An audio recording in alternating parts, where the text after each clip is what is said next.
बात समझ में आई? गुण क्या होता है? दोबारा समझाऊं, गुण क्या है? फिर समझ लीजिए। गुण को हम छोटे छोटे कार्य करते हैं, वो योग बनता है, और जब योग बन करके गुण विकसित होता है, और योग बन करके जब गुण विकसित हो जाता है तो उस गुण की पहचान कैसे की जाती है? विभिन्न प्रकार के विद्यार्थी, विभिन्न प्रकार के बालक, आपसे समान स्थिति के बच्चे, उनके अंदर आपसे कुछ कम योग्यता होती है, तो आपका जो व्यक्तिगत गुण है वो सामने दिखाई देता है और पता लगता है कि इस बच्चे के अंदर गुण ज़्यादा है और इस बच्चे के अंदर गुण कम है। अर्थात यहाँ पर मैंने आपको बताया कि गुण की पहचान तभी होगी जब अवगुण होगा, मोटे की पहचान तभी होगी जब पतला होगा, सत्य की पहचान तब होगी जब झूठ होगा, धूप की पहचान तब होगी जब छाया होगी। कहने का तात्पर्य बड़े सिंपल शब्दों में, तो गुण की पहचान कब होगी? जब अवगुण होगा। कई सारे अवगुण वाले लोग आपके पास बैठे हों और आप एक गुणवान बैठे हों, तो आपको अलग पहचान हो जाएगी। मैंने अभी आपको बोला था कि या तो आप भीड़ का हिस्सा बन जाइए या भीड़ से अलग चलिए। तो आप भीड़ का हिस्सा बनेंगे तो आपको सब में गिना जाएगा, और आप भीड़ से अलग हट के चलेंगे तो आपको अलग ही माना जाएगा। तो आपको तय करना है कि आपको किधर जाना है। तो आप अपने अंदर बहुत सारी चीज़ें, जब आप जन्म लेते हैं तो जन्म लेने के बाद आप विभिन्न प्रकार की वस्तुओं को देखते हैं, विभिन्न प्रकार के देख कर के वस्तुओं को, उनके बारे में सुनते हैं, देखते हैं, सुनते हैं। फिर कहीं आप फिर थोड़े से बड़े होते हैं और एज में बड़े होने के बाद फिर आपकी प्रतिक्रियाएं काम करने लगती हैं, और प्रतिक्रियाओं से डूइंग विद हैंड्स काम करते हैं, हाथ के माध्यम से। कभी मैं आपसे जानना चाहूँगा, क्या आपके हाथ डायरेक्ट काम करने लगते हैं? यदि आपकी आंखों को बंद कर दिया जाए, आपके कानों को बंद कर दिया जाए और आपके मुंह को भी बंद कर दिया जाए, तो क्या हाथों की कार्य करने की प्रतिक्रियाओं पर कोई फर्क पड़ेगा या नहीं पड़ेगा? इससे ये साफ स्पष्ट होता है कि हमारा बॉडी का जो सिस्टम है, हमारी बॉडी का ये तंत्र है, वो एक ना एक दूसरे की ज्ञानेंद्रियां एक दूसरे तंत्र को सूचनाएं देती हैं, और सूचना देकर के उनसे कहती हैं कि तुम अपना काम करो। बात समझ में आ रही है कि तुम अपना काम करो, और तुम जब अपना काम करोगे तो किसको कहती है? सच दैट आप थोड़ा सा एग्जाम्पल ले लीजिए, एक कोटेशन एग्जाम्पल ले लीजिए। आप अचानक चल रहे हैं, आप फिसल जाते हैं। जानते हो क्यों फिसलते हो? बताओ क्यों फिसलते हो? बोलिए, क्यों फिसल जाते हो? क्योंकि उस समय तत्काल प्रभाव से आपकी ज्ञान इंद्रियां अपने ज्ञान इंद्रियों को कोई सूचना प्रदान नहीं कर पाती हैं, जिसके कारण आप फिसल जाते हैं। ठीक उसी प्रक्रम में आप चलते हैं, आपके पैर के नीचे जलती हुई तीली आ जाती है, कोई चिल का टाइप आ जाता है, एकदम पैर हट जाता है और आप कहते हैं अरे गर्म है पैर के नीचे। कैसे लगा? गर्म कैसे लगा? एक सूचना मिली और एक ज्ञान इंद्रिय ने दूसरी ज्ञान इंद्रिय को सूचना दी और पता चला गर्म है। बात समझ पा रहे हैं? ठीक इसी आधार पर आपने नाम सुना होगा, जॉइंटिस एक बीमारी होती है जिसको हम पीलिया कहते हैं। सुना?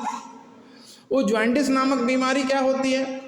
उसमें व्यक्ति कोमा तक में चला जाता है, और कोमा में गए हुए व्यक्ति की अगर हम बात करें तो कोमा में जाने वाले व्यक्ति के पैर में अगर सुई चुभोते हैं, हाथ में और सुई चुभोते हैं, उस पर कोई प्रभाव नहीं होता है। कभी आपने अपनी एड़ी को सुना होगा, जब मोटी खाल होती है उसमें सुई चुभोई जाए, कोई इतनी जल्दी प्रभाव पड़ेगा? क्योंकि मोटे दिन नहीं पड़ेगा। यदि वही सुई आपकी तलवे में चुभाई जाए तो फर्क पड़ेगा? नहीं पड़ेगा। इससे साफ स्पष्ट होता है कि ज्ञान इंद्रियां अपना अपना कार्य अपने अपने अनुरूप करती हैं, और उन ज्ञान इंद्रियों के माध्यम से हम प्रतिक्रियाओं को जन्म देते हैं, और वो प्रतिक्रियाएं हमारे कौशल को जन्म देती हैं, और कौशल हमारे गुण को जन्म देता है। तो हम विभिन्न प्रकार के कौशल के माध्यम से विभिन्न प्रकार के गुणों को सीखते हैं। क्या अलग अलग कौशल होते हैं? हाँ, होते हैं। क्या अलग अलग प्रकार के गुण होते हैं? होते हैं। ये कहाँ से आते हैं सर? इसके बारे में भी बताइए। सच्चाई बच्चों ये है कि अगर हम गुण की बात करें और कौशल की बात करें तो ये आपके ऊपर निर्भर करता है। और कैसे निर्भर करता है ये भी आप समझ लीजिए। आप प्रभावित कहाँ हो जाते हैं? प्रभावित का मतलब है आप अभी प्रेरित कहाँ हो जाते हैं। प्रेरितीकरण का नाम सुना कभी आपने? प्रेरितीकरण का नाम सुना? प्रेरितीकरण क्या होता है? किसी चीज से हम प्रभावित हो गए। कैसे, ये समझ लीजिए, मैं बता देता हूँ सिंपल समझिए प्रेरितीकरण का उदाहरण। कभी आपने जानने का प्रयास किया होगा कि आपने यदि एक बच्चे को देखा होगा,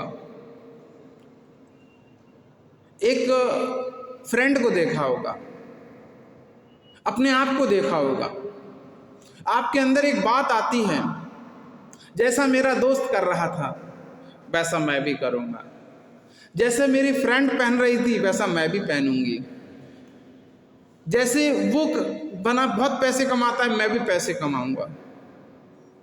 ये सब क्या है? प्रेरितीकरण तो है। जिस कॉलेज में, जिस यूनिवर्सिटी में उसने एडमिशन लिया है उसी में मैं लूँगा।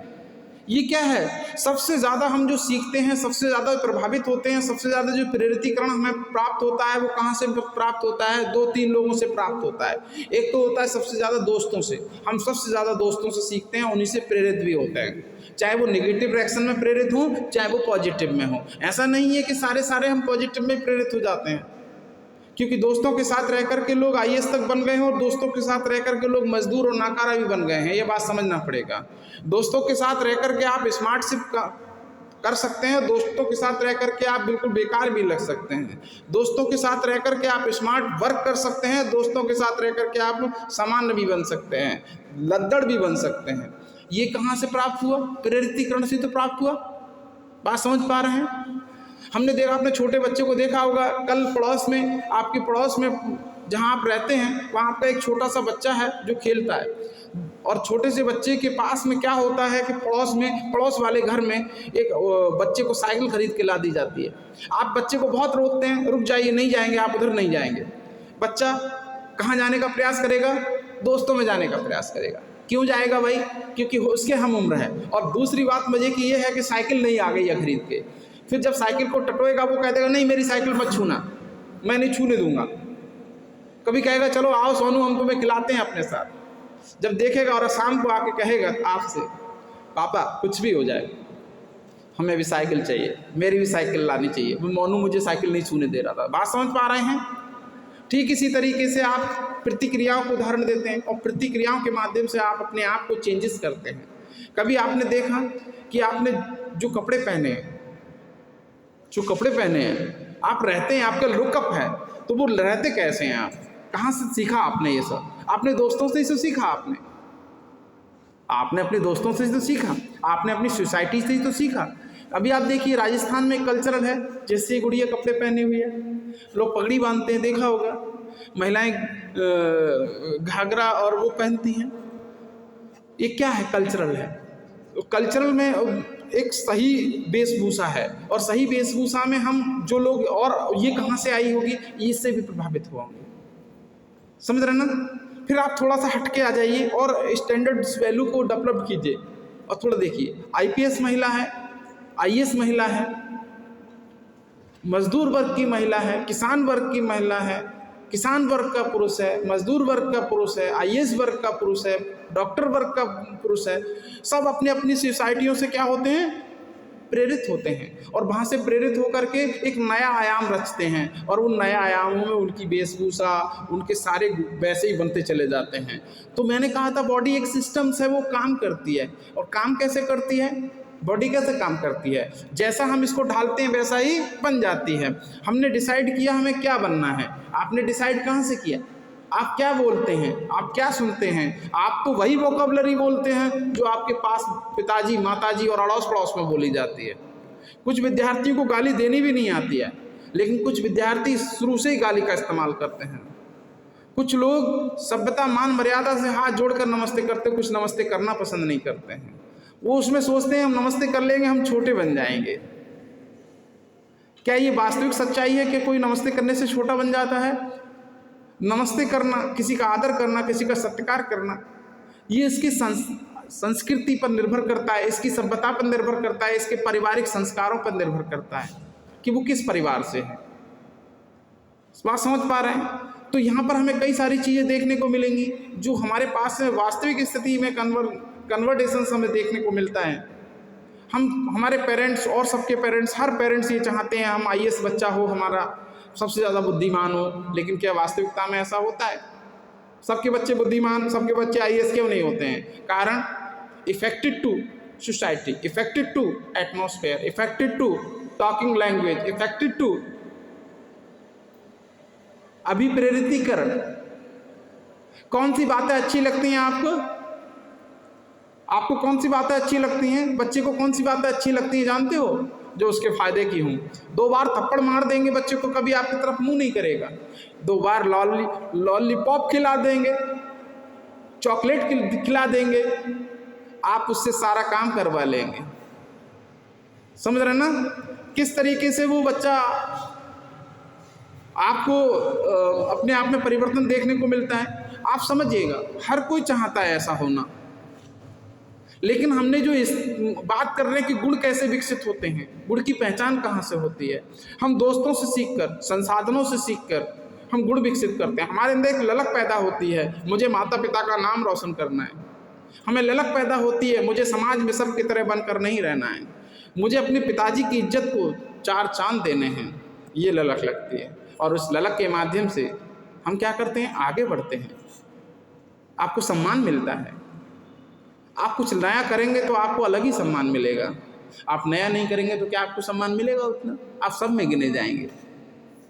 तो ये सब के लिए क्या करना पड़ेगा? विशेष गुणों को धारण करना पड़ेगा। और विशेष गुण कहाँ से प्राप्त होंगे?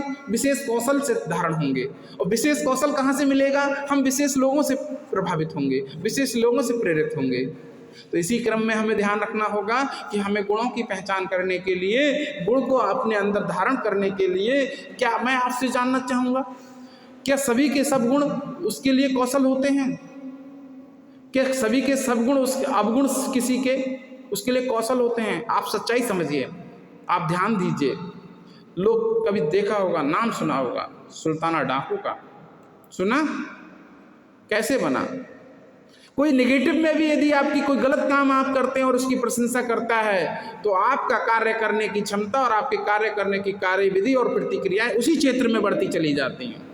इसलिए हमें विशेष ध्यान देना होगा और इस बात को समझना होगा कि कहीं हम ऐसा तो नहीं हैं कि बच्चे की गलत बातों की प्रशंसा कर रहे हैं, और यदि गलत बातों की प्रशंसा हमने की तो हमारा बच्चा उस एक प्रशंसा के चक्कर में उसी क्षेत्र में दौड़ जाएगा, और फिर जिस क्षेत्र की हम कल्पना करते हैं, जिस क्षेत्र की अपेक्षाएं करते हैं, बच्चा वो अपेक्षा लेके नहीं आएगा, वो दूसरी तरफ मूव कर चुका होगा। इसलिए हमें प्रशंसा भी बहुत सोच समझ के करनी चाहिए। पता चला हमने प्रशंसा कर दी, बच्चा गया, मम्मी मैं एक दुकान पे सौदा लेने गया था, वहाँ एक बूढ़े बाबा बैठे हुए थे, मैंने वहाँ से एक पार्ले जी का पैकेट चुरा लिया। मम्मी ने कहा क्या बात है, शाबाश, ये काम तो बहुत बढ़िया किया था, आज कम से कम चाय पार्ले जी से तो पियोगे। कल के लिए बच्चे के अंदर क्या है? शाबाश जो आपने दी, बच्चे के अंदर जो आपने प्रशंसा की, वो बच्चा आगे जाकर के कुछ और चुराएगा, फिर और चुराएगा, फिर और चुराएगा, और फिर बड़े स्तर पर एक बड़ा चोर घोषित हो जाएगा। इसीलिए हमें प्रशंसा भी सोच समझ कर करनी चाहिए, जिससे कि हमें ये पता लगे कि हम अपने बच्चे का भविष्य कहाँ देखते हैं। मैंने एक दिन बताया था, आपको शायद याद रहा हो नहीं रहा हो, मैंने बोला था कि हमारा दिमाग जो काम करता है वो बचपन की स्किल ज़्यादा हमारे साथ जुड़े रहते हैं। मैंने कहा था कि शायद आप डिवाइडेशन कर लीजिए और आप देखेंगे जब आपके साथ, जब आप बचपन में होते हैं, तो एक उदाहरण के माध्यम से मैं अवगत करा देता हूं कि आपने देखा होगा सबके घर बच्चे जन्म लेते हैं और समान तरीके से लेते हैं, एक ही तरीका है। किसी के घर लड़के का जन्म हुआ, इनके घर लड़के का जन्म हुआ, इनके घर लड़के का जन्म हुआ, मतलब किसान के घर लड़के का जन्म हुआ, आईएएस के घर लड़के का जन्म हुआ, मजदूर के घर लड़के का जन्म हुआ, स्टेशन पर झोपड़पट्टी में रहने वाले लोगों के घर लड़के का जन्म हुआ। समझिए बात ध्यान से।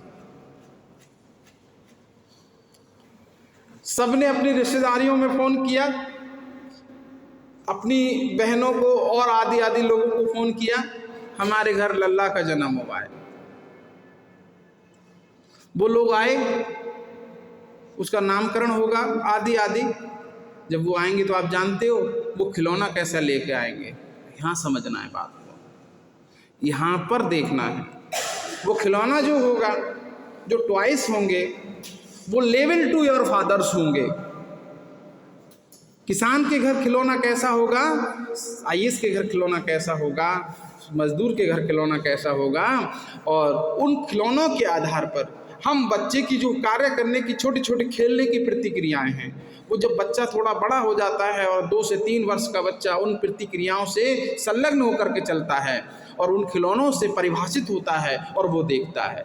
कभी जानते होंगे, सोचा होगा, खासकर लड़कियों की अगर बात करूं तो कुछ लड़कियों में एक कल्चरल टू फैक्ट था, उनको छोटे छोटे बर्तन आर्टिफिशियल ला के दे दिए जाते थे। कि मतलब क्या था, लड़कियां बर्तन से खाना बनाती, डिप्लीकेशंस खेलती थी, खाना बनाती थी।